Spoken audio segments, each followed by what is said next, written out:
me something that your mother has done that you will never forget. Let's see. She married a psychopath and knew he was a psychopath. And then when I was 8 years old, asked me if she should divorce him. Yeah, that was kind of weird. She did divorce him. My sister was his biological daughter. So I was told that I had to go to visitation and protect my sister, who's only 6 years younger than me. Not even 5.5. 5.5 years younger than me. I had to, as an 11-year-old, protect a 5-year-old. Kind of sketchy. Oh, and by the way, I couldn't do it. What else? Oh, she told everybody she paid for me to go to college. She didn't pay anything. Nothing at all. $100,000 in debt.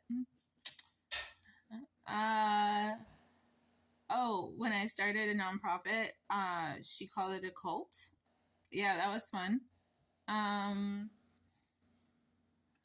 She would tell me secrets about everybody in the family, like things that my family and her friends would not want me to know. So I would feel special that I'm hearing these secrets. But then she'd also turn around and tell my secrets to everybody else.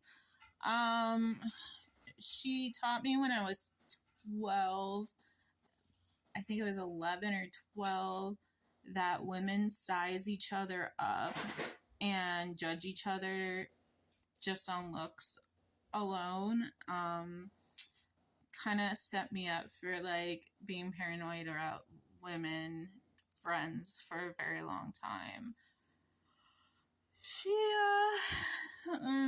She shamed me for wanting to get married to my husband, who I had lived with for years at that point, had been with for years, I'd been friends with for even longer, because I was still in college at the time. But like, why did it matter? And then when I actually had my wedding years later, she decided to invite her in-laws from her crazy ex-husband, who turned out to be a scam artist. And the in-laws, I hated. Like, I did not like these people. They did not have to come to my wedding. And I specifically said, I do not want them there. Never. She did not listen, invited them. She never saw my wedding dress till I was walking down the aisle. Any decision I made about my wedding that she didn't like was an issue, but didn't involve herself in the wedding planning whatsoever otherwise. It was hell, honestly. What else? Oh, she told me I should never get a dog because I would suck at being a dog parent. Okay. When I got chronically ill and became disabled, she shamed me for using a wheelchair. She told me that she would start making me meals every day because my husband had to work constantly to keep a roof over our heads, and I could not get out of bed. She did not make me one meal that entire time. She has no problem making meals for strangers or like random people she needs things from to look good, but her own daughter, no, you could starve for 10, 12 hours a day while your husband's working. She told me that I'm not actually disabled and that I conned my doctor into saying I was disabled to get my student loans dismissed. When I went no contact, I wrote this really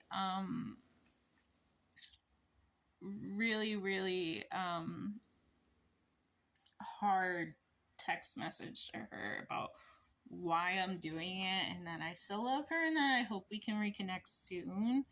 But I needed a break because she was literally like love bombing and then guilt tripping and making fun of my symptoms and all this shit.